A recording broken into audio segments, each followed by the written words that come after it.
Electrolysis ப்ராசஸ்ல நல்லா கவனிச்சுங்க. ஒரு கரண்ட் சப்ளை பண்ண அப்படின்னா சில ரியாக்ஷன் பார்த்தா தானா நடக்கும். அது பேர் ஸ்பான்டேனியஸ் சொல்லுவோம். பேர் என்ன சொல்லுவோம்? ஸ்பான்டேனியஸ். தானா ஒரு ரியாக்ஷன் நடந்து எலக்ட்ரிசிட்டி ஜெனரேட் ஆகும். இது ஒரு டைம். ஒரு ரியாக்ஷன் தானாவே நடக்காது. அந்த ரியாக்ஷன் நடக்கணும்னா நான் எலக்ட்ரிசிட்டி என்ன பண்ணணும்? ஜெனரேட் பண்ணணும். எலக்ட்ரிசிட்டி நான் சப்ளை பண்ணதான் என்ன ஆகும்னா ரியாக்ஷன் நடக்கும். அப்ப எலக்ட்ரிசிட்டி நான் சப்ளை பண்ணும்போது ஒரு ரியாக்ஷன் நடக்குதுன்னா அந்த ரியாக்ஷன் நடக்கும்போது ஒரு குறிப்பிட்ட அமௌண்ட் ஆஃப் சப்ஸ்டன்ஸ் போய் டெபாசிட் ஆகும். எது மேலனா எலக்ட்ரோடு மேல, ஆனோடு மேலயோ கேத்தோடு மேலயோ போய் நான் டெபாசிட் ஆகும். திரும்ப சொல்ல நல்லா கேட்டுங்க. ஒரு டைப்ல பார்த்தனா ஸ்பான்டேனியஸ் ரியாக்ஷன், தானாவே ஒரு ரியாக்ஷன் நடந்து எலக்ட்ரிசிட்டி ப்ரொடியூஸ் பண்ணும். இது ஒரு கேட்டகரி. ரெண்டாவது கேட்டகரி என்னன்னா தானா ஒரு ரியாக்ஷன் நடக்காது, நான் ஸ்பான்டேனியஸ் சொல்லுவோம். அப்ப அந்த ரியாக்ஷன் நடக்கணும்னா எக்ஸ்டர்னலா நான் என்ன சப்ளை பண்ணணும்? கரண்ட் சப்ளை பண்ணணும். என்ன விஷயம்? அப்ப நான் எக்ஸ்டர்னலா கரண்ட் சப்ளை பண்ணும்போது அந்த ரியாக்ஷன்ல ரியாக்டன்ஸ் எல்லாம் போயிட்டு என்ன ஆகும் அப்படின்னா எலக்ட்ரோட் மேல டெபாசிட் ஆகும். குறிப்பிட்ட அமௌண்ட் ஆஃப் மாஸ் போய் என்ன ஆகும்? டெபாசிட் ஆகும். இதுதான் பேசிஸ் கார்டேஸ்லாம். புரியுதா? இப்போ நான் சொன்னேன் குறிப்பிட்ட அமௌண்ட் ஆஃப் சப்ஸ்டன்ஸ் போய் டெபாசிட் ஆகும் அப்படின்னு போய் சொன்னா இல்லையா? எது மேல? எலக்ட்ரோட் மேல. எது மேல? எலக்ட்ரோட் மேல. அப்ப எவ்வளவு அமௌண்ட் ஆஃப் சப்ஸ்டன்ஸ் போய் டெபாசிட் ஆகுதுன்றது எதை பொறுத்து இருக்குன்னா நான் எவ்வளவு சார்ஜ் நான் பாஸ் பண்றேன்றதை பொறுத்து இருக்கு. புரிஞ்சா நான் சொல்றது? இப்போ உதாரணத்துக்கு Z10 கவனி. இப்போ Z10 இங்க 2+ வந்து 2 எலக்ட்ரானை எடுத்துக்கிட்டு Z10 மாறுதுன்னு வச்சுக்கேன். இப்போ நான் அனுப்புற சார்ஜ் 2 ஃபாரடே ஆஃப் கரண்ட்னு வச்சுக்கேன். 2 ஃபாரடேனா 2 எலக்ட்ரான் மீனிங். அப்ப 2 ஃபாரடே ஆஃப் கரண்ட் நான் பாஸ் பண்றேன்னா எனக்கு எத்தனை ஜிங்க் தான் டெபாசிட் ஆகும்? ஒரே ஜிங்க். ஓகே. அதுவே நான் இந்த இடத்துல 4 ஃபாரடே கரண்ட் பாஸ் பண்றேன்னா அப்ப எத்தனை ஜிங்க் பாஸ் ஆகும்? 2. ஆமா தானே? 2 ஃபாரடே ஆஃப் கரண்ட் பாஸ் பண்ணா ஒரு ஜிங்க் டெபாசிட் ஆகுது. அப்ப 4 ஃபாரடே பாஸ் பண்ணா 2 ஜிங்க். அப்ப நான் எவ்வளவு சார்ஜ் நான் பாஸ் பண்றேன்றதை பொறுத்து தான் எவ்வளவு அமௌண்ட் ஆஃப் சப்ஸ்டன்ஸ் போய் டெபாசிட் ஆகும்ன்றது இருக்கு. இதுதான் என்ன? ஃபாரடேஸ் ஃபர்ஸ்ட் லா. புரிஞ்சா சொல்றது? The mass of the substance deposited or liberated in an electrode is directly proportional to the quantity of charge passed through it. எவ்வளவு சார்ஜ் அனுப்பணும் அதுக்கேத்த மாதிரி தான் போய் டெபாசிட் ஆகும். The meaning. சரியா? Second law, Faraday second law தெரியணும்னா அதுக்கு முன்னாடி எலக்ட்ரோகெமிக்கல் ஈக்குவலன்ட் அப்படின்றதுனா என்னன்னு தெரிஞ்சிருக்கணும். ஓகே, எழுதிருக்கேன் பாருங்க. எலக்ட்ரோகெமிக்கல் ஈக்குவலன்ட்னா என்னன்னு. என்ன அப்படின்னா ஃபர்ஸ்ட் லா தான். இந்த எக்ஸ்பிரஷன்ல உங்களுக்கு தெரியும். தெரியாதா? M is directly proportional to Q. Q is equal to IT. Proportionality remove பண்றது கான்ஸ்டன்ட் ஆட் பண்ற Z. அதான் எலக்ட்ரோகெமிக்கல் ஈக்குவலன்ட். கவனி. இப்போ அந்த எலக்ட்ரோகெமிக்கல் அந்த ஈக்குவேஷன் அப்படியே எடுத்து எழுதிருக்கேன். M equal to ZIT. இதுல என்ன பண்ணிருக்கேன்னா நான் அனுப்புற கரண்ட பத்தி பேசுறேன். 1 ஆம்பியர் ஆஃப் கரண்ட் நான் பாஸ் பண்றேன். எவ்வளவு செகண்டுக்குன்னா ஒரே செகண்ட். என்ன ஆம்பியர் ஆஃப் கரண்ட் பாஸ் பண்றேன்? 1 ஆம்பியர் ஆஃப் கரண்ட் பாஸ் பண்றேன். எத்தனை செகண்ட்ல? ஒரே செகண்ட். அப்ப அந்த ஒரு செகண்டுக்கு எவ்வளவு அமௌண்ட் ஆஃப் சப்ஸ்டன்ஸ் போய் டெபாசிட் ஆகுதுன்றது தான் எலக்ட்ரோகெமிக்கல் ஈக்குவலன்ட். புரிஞ்சா நான் சொல்றது? நான் எவ்வளவு கரண்ட் அனுப்புறேன்? 1 ஆம்பியர். எவ்வளவு செகண்டுக்கு? 1 செகண்ட். அப்படி அனுப்பும் போது எவ்வளவு அமௌண்ட் ஆஃப் சப்ஸ்டன்ஸ் போய் லிபரேட் ஆகுது, டெபாசிட் ஆகுதுன்றது தான் என்னது அப்படின்னா உனக்கு எலக்ட்ரோகெமிக்கல் ஈக்குவலன்ட். ஃபர்ஸ்ட் லா என்ன சொல்லுச்சு? நான் எவ்வளவு சப்ஸ்டன்ஸ் போய் டெபாசிட் ஆகுதுன்றது எதை பொறுத்து இருக்கு? நான் எவ்வளவு கரண்ட் அனுப்புறேன்றதை பொறுத்து இருக்கு. இப்ப நான் எவ்வளவு கரண்ட் அனுப்புறேன்னு எனக்கு தெரியும். என்னது? 1 ஆம்பியர். எவ்வளவு செகண்ட்? 1 செகண்ட். அப்போ எவ்வளவு மாஸ் போய் டெபாசிட் ஆகுதுன்றது தான் என்னது? எலக்ட்ரோகெமிக்கல்.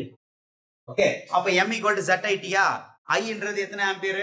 1 ஆம்பியர். டைம்ன்றது எத்தனை செகண்ட்? 1 செகண்ட். அப்ப இது மொத்தமா 1 ஆயிடுமா? therefore M equal to Z. இதுதான் என்ன அப்படின்னா எலக்ட்ரோகெமிக்கல் ஈக்குவலன்ட். இப்போ எலக்ட்ரோகெமிக்கல் ஈக்குவலன்ட் என்னன்னு புரிஞ்சா உனக்கு? ரைட். இப்போ என்கிட்ட என்ன இருக்குன்னா 3 வகையான சொல்யூஷன் இருக்கு.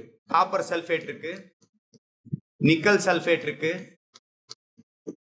கோபால்ட் சல்ஃபேட் இருக்கு. இந்த மாதிரி நான் 3 சொல்யூஷன் இருக்குன்னு வச்சுங்க.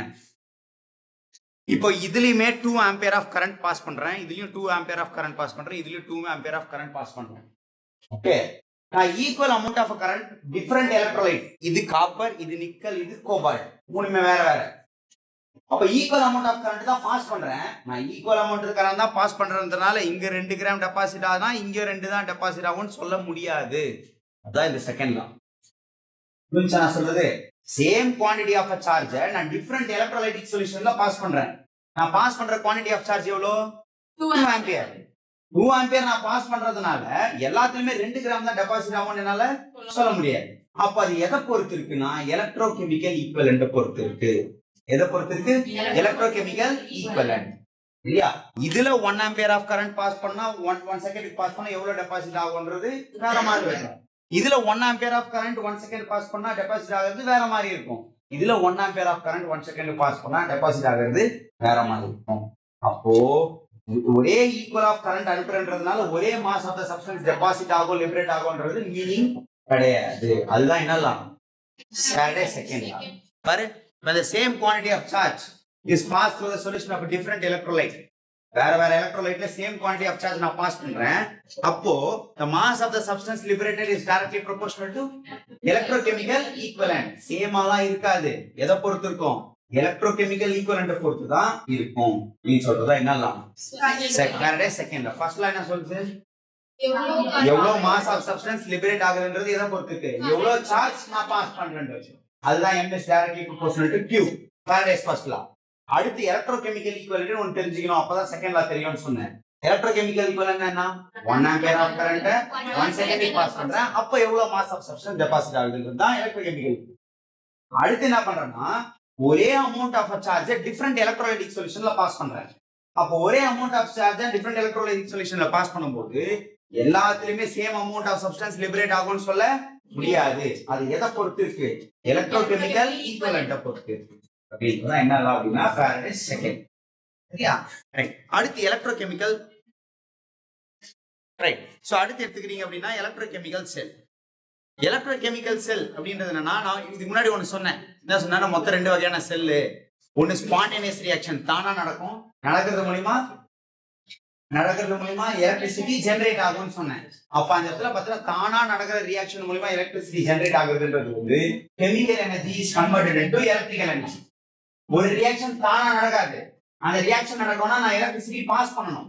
நான் பாஸ் பண்ணாதான் அந்த கெமிக்கல் ரியாக்ஷன் நடக்கும். அப்ப electrical energy is converted into chemical energy. புரிஞ்சா நான் சொல்றது? சரி, ஒரு ரியாக்ஷன் தானா நடக்குது. தானா நடந்து என்ன பண்ணுது? எலக்ட்ரிசிட்டி ஜெனரேட் பண்ணுது. அப்போ கெமிக்கல் எனர்ஜி என்னவா மாறுது? எலக்ட்ரிக்கல் எனர்ஜியா மாறுது. அதுவே ஒரு ரியாக்ஷன் தானா நடக்கல. அந்த ரியாக்ஷன் நடக்கிறதுக்கு எக்ஸ்டர்னலா நான் சப்ளை பண்ண வேண்டியதா இருக்கு, கரண்ட் சப்ளை பண்ண வேண்டியதா இருக்கு. அப்போ எலக்ட்ரிக்கல் எனர்ஜி என்னவா மாறுது? Chemical energy. இந்த ரெண்டுமே நடக்கக்கூடிய எதுல தான் நடக்குது அப்படின்னா எலக்ட்ரோகெமிக்கல் செல். ஓகே, அதுலதான் என்ன நடக்கும் அப்படின்னா the device which actually converts chemical energy into electrical energy or vice versa அப்படின்றது இந்த இடத்துல வேணும். சரியா? அதனோட இப்ப சொன்னதுதான் இந்த இடத்துல எழுதிக்க. டிஃபைன் தி ஃபாலோயிங்ல கேல்வானிக் செல். கேல்வானிக் செல்னா ஒரு ரியாக்ஷன் தானா நடக்கும். நடக்கிறது மூலமா எலக்ட்ரிசிட்டி ஜெனரேட் பண்ணும். எலக்ட்ரோலைட்டிக் செல் அப்படின்றது என்னன்னா ஒரு ரியாக்ஷன் தானா நடக்காது. அதனால தான் நான் ஸ்பான்டேனியஸ்னு எழுதியிருக்கேன். அப்ப நடக்கணும்னா நான் என்ன பாஸ் பண்ணணும்? கரண்ட் பாஸ் பண்ணணும். அதுதான் என்ன செல் அப்படின்னா எலக்ட்ரோலைட்டிக் செல். சரியா? Sacrificial protection. இந்த மெட்டல்ஸ் எல்லாம் பாத்தீங்க, இரும்பு எல்லாம் பார்த்தா சீக்கிரமா துரு பிடிச்சிருக்கு. ஆமாவா? அப்ப துரு பிடிக்காம இருக்கிறதுக்காக நமக்கு தெரிஞ்ச ஒரே ஈஸியான வழியில பெயிண்ட் பண்றது. அதை தவிர்த்து நிறைய வழி இருக்கு. அதுல 2 தான் இந்த சாக்ரிஃபிஷியல் ப்ரொடெக்ஷன், இந்த பாசிவேஷன். சாக்ரிஃபிஷியல் ப்ரொடெக்ஷன் என்ன பண்ணும் அப்படின்னா நீ அந்த அயன் மேல ஒரு ஜிங்கோ இல்ல மெக்னீசியமோ வச்சிடுற. ஒரு ஒரு ஸ்கொயர் ஷேப்ல கட் பண்ணி போய் அந்த மெட்டல் மேல வச்சிடுற. ஓகே, இவ்வளவு பெரிய ராட் இருக்குன்னு வச்சுக்கோ. இந்த மெட்டல் ராட் மேல சின்னதா மெக்னீசியமோ ஜிங்கோ எடுத்து போய் வச்சிடுற.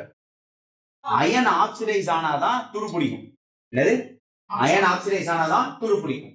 நான் அந்த அயன் ராட் மேல மெக்னீசியமோ ஜிங்கோ வைக்கிறதுனால அயன் ஆக்சிடைஸ் ஆகிறதுக்கு முன்னாடியே இந்த மெக்னீசியமோ ஜிங்கோ என்ன ஆயிடுது? ஆக்சிடைஸ் ஆயிடுது. அதன் மூலமா அயன் என்ன ஆகலங்க? ஆக்சிடைஸ் ஆகல. சோ அதனால என்ன பிடிக்கலன்னா துரு பிடிக்கும். அப்போ நான் ஒரு சாக்ரிஃபிஷியல் ஆனோடா மெக்னீசியமோ இல்ல ஜிங்கோ நான் யூஸ் பண்றேன். நான் யூஸ் பண்றது மூலமா அயன் ஆக்சிடைஸ் ஆகிறதுக்கு முன்னாடியே மெக்னீசியமோ ஜிங்கோ என்ன ஆயிடுது? ஆக்சிடைஸ் ஆயிடுது. அப்போ அதுவே சாக்ரிஃபைஸ் பண்ணுது, தன்னை தானே சாக்ரிஃபைஸ் பண்ணுதுன்றதுனால இதுக்கு பேர் என்னது? Sacrificial protection. புரிஞ்சுங்களா நான் சொல்றது? ரைட். இதுக்கு இன்னொரு பேர் என்னன்னா கேத்தோடிக் ப்ரொடெக்ஷன் அப்படின்னு சொல்லிட்டு சொல்லலாம். Cathodic protection.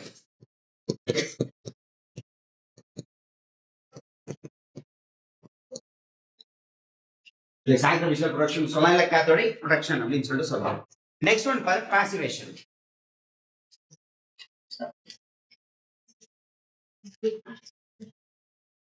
Okay, shall we start? Right. So saturated initial protection பார்த்தாச்சு. அடுத்து passivation. Passivation அப்படின்றது என்னன்னா ஒரு அயன் ராடை எடுத்து கான்சன்ட்ரேட்டட் நைட்ரிக் ஆசிட் உள்ள டிப் பண்ணி எடுத்துறாங்க இல்ல மேல கோட் பண்ணிடுறாங்க. Concentrated nitric acid concentrated nitric ஆசிட்ல கோட் பண்ணி எடுத்த உடனே அயன் ராடுக்கு மேல இருக்கிற சர்ஃபேஸ் எல்லாமே ஆக்சிடைஸ் ஆயிடுச்சு. மேல இருக்கிற சர்ஃபேஸ்லாம் ஆக்சிடைஸ் ஆயிடுச்சு. அப்ப அது ஆக்சிடைஸ் ஆயிடுச்சுன்னா அட்மாஸ்பியர்ல இருக்கக்கூடிய ஈரப்பதத்தை வந்து கான்டாக்டே பண்ணாது. ஏன்னா அது என்ன ஆயிடுச்சு, மேல இருக்கிற சர்ஃபேஸ் எல்லாமே ஆக்சிடைஸ் ஆயிடுச்சு. அப்ப அதன் மூலியமா மேல இருக்கிற சர்ஃபேஸை மட்டும் தனியா கட் பண்ணி எடுத்தா உள்ள இருக்கக்கூடிய சர்ஃபேஸ் நம்ம என்ன பண்ணிக்கலாம், யூஸ் பண்ணிக்கலாம். இது ஒரு என்ன அப்படின்னா உங்களுக்கு oxidising.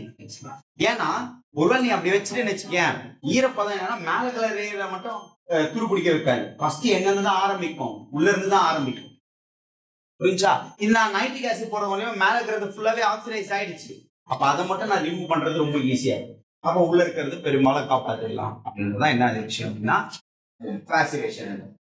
Last one electrochemical series. Electrochemical series என்ன அப்படின்னா பாரு,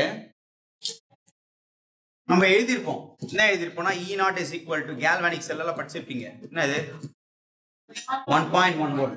இது எழுதிங்களா டெஸ்ட்? ஸ்டாண்டர்ட் ஐடிசின் எலக்ட்ரோட்ல E0 is equal to 0 volt. எழுதிங்களா இல்லையா? எங்க எழுதிருக்கிறீங்க? அப்ப நீங்க எழுதிருக்கீங்கன்னா நீங்க எழுதிருக்கீங்கன்னு அர்த்தம். எலக்ட்ரோலைட்டிக் செல் அதுல எழுதும்போது 0 மைனஸ் 4.07 வோல்ட் எழுதிருக்கீங்களா இல்லையா? சரி பரவாயில்லமா, இது எழுதிருக்கீங்களா? இது எழுதிருக்கீங்களா? ரைட். கவனி என்ன சொல்ல வரேன்னு கேட்டுக்கோங்க. இந்த E0 அப்படின்றதுலாம் பாத்தீங்கன்னா it is an electrode potential. அது பேர் என்னது? EMF தான். அது EMF க்கு இன்னொரு பேர் என்னது? Electrode potential. எந்த அளவுக்கு இந்த EMF பாத்தீங்கன்னா ஒன்னு மைனஸ்ல எழுதிருக்கு, ஒன்னு பிளஸ்ல எழுதிருக்குன்னா ஓகே மைனஸ் என்னாச்சு? கவனி பாரு, EMF வந்து மோர் பாசிட்டிவா இருந்துச்சுன்னா இது பவர்ஃபுல் ஆக்சிடைசிங் ஏஜென்ட். EMF வந்து மோர் நெகட்டிவா இருந்துச்சுன்னா இது பவர்ஃபுல் ரெடியூசிங் ஏஜென்ட். ஓகே, அப்ப எதை ஆக்சிடைசிங் ஏஜென்ட் யூஸ் பண்ணலாம், எதை ரெடியூசிங் ஏஜென்ட்டா யூஸ் பண்ணலாம் அப்படின்றத ஒரு டிக்ரீசிங் ஆர்டர்ல 298 கெல்வின்ல மெஷர் பண்ணி வச்சிருக்காங்க. என்னது? டிக்ரீசிங் ஆர்டர்ல 298 கெல்வின்ல மெஷர் பண்ணி வச்சிருக்காங்க. அந்த சீரிஸ் பேர் தான் என்னது? Electrochemical series. புரிஞ்சா? இந்த E0 என்ற EMF வேல்யூ தான் என்னது? Reduction potential. அந்த ரிடக்ஷன் பொட்டன்ஷியலை வச்சு எது பவர்ஃபுல் ஆக்சிடைசிங் ஏஜென்ட், எது பவர்ஃபுல் ரெடியூசிங் ஏஜென்ட் என்னால சொல்ல முடியும். எது மோர் பாசிட்டிவோ அது பவர்ஃபுல் ஆக்சிடைசிங் ஏஜென்ட், எது மோர் நெகட்டிவோ அது பவர்ஃபுல் ரெடியூசிங் ஏஜென்ட். ஓகே, அப்போ இந்த E0 வேல்யூவை டிக்ரீசிங் ஆர்டர்ல அரேஞ்ச் பண்ணி வச்சிருக்காங்க 298 கெல்வின்ல. ஓகே, அந்த டிக்ரீசிங் ஆர்டர் தான் என்ன அப்படின்னா எலக்ட்ரோகெமிக்கல். புரிஞ்சுங்களா? சோ 2 மார்க்ஸ் இதோட முடியும். இதுல முக்கியமான क्वेश्चन என்ன அப்படின்னா ஃபாரடேஸ் முக்கியமான क्वेश्चन. ஃபாரடேஸ் லா அடுத்த क्वेश्चन என்ன பாரு. நான் எனக்கு மீட்டர் மார்க் பண்ணிக்கிறேன். 30 क्वेश्चन மார்க் பண்ணிக்கிறேன். Depend the following. Sacrifice production அதுக்கு அமௌண்ட் மார்க் பண்ணிக்கிறேன். ஓகே, இந்த 5 மார்க் क्वेश्चंसல எது நமக்கு தெரியாம இருக்க கூடாது அப்படினா நான் எதெல்லாம் உங்களுக்கு டெஸ்ட் பண்ணா அத தெரியாம இருக்க கூடாது. டெஃபினட்டா படிச்சிரணும். இன்னைக்கால ஒரு क्वेश्चन எழுதுன பத்தியா பிட்ஸ் ஆன் பிட்ஸ் கன்ஸ்ட்ரக்ஷன் அது ஒண்ணு பெருசா ப்ரியாரிட்டி கிடையாது. யா, அப்போ பிகினிங்ல இருந்து நீ பாத்தீங்க அப்படினா 5 மார்க்ஸ் நிறைய எழுதி இருந்தாலுமே இந்த 5 மார்க்ஸ் ரொம்ப கண்டிப்பா நமக்கு கட்டாயமா தெரிஞ்சுக்க வேண்டியது என்னன்னா क्वेश्चन நம்பர் 1 2 3 4 5 1 2 3 4 5 अच्छा 8 9 10 ये चेकिंग இந்த क्वेश्चंस கண்டிப்பா தெரியாம இருக்கவே கூடாது. புரிஞ்சா? புரியுதா? ரைட். சார் நேத்து சொன்ன क्वेश्चन யார் படிச்சிட்டு வந்திருக்கீங்க? ரைட். இது வரலாம் எப்படி என்ன क्वेश्चन சொன்னீங்க? நம்ம டைனமிக்ஸ்ல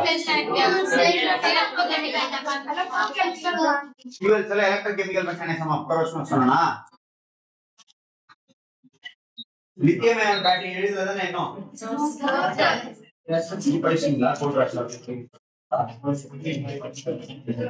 8 क्वेश्चन சேர்த்துக்க நாளைக்கு அந்த 3 क्वेश्चन சேர்த்து எழுது படிச்சிருக்கீங்க படிச்சிருக்கீங்க ஓகே 8 9 10 சரியா அடுத்த வாரம் டிஆர்டி தான் வரும் உங்களுக்கு இந்த யூனிட் தான் வரும் சரியா கரெக்டா படிச்சு அப்புறம் டைம் 10 நிமிஷம் இருக்கு படி பார்க்கலாம் நான் பேசல பேசினா இருக்கு ஓவர் லாஸ்ட்ல இருக்கு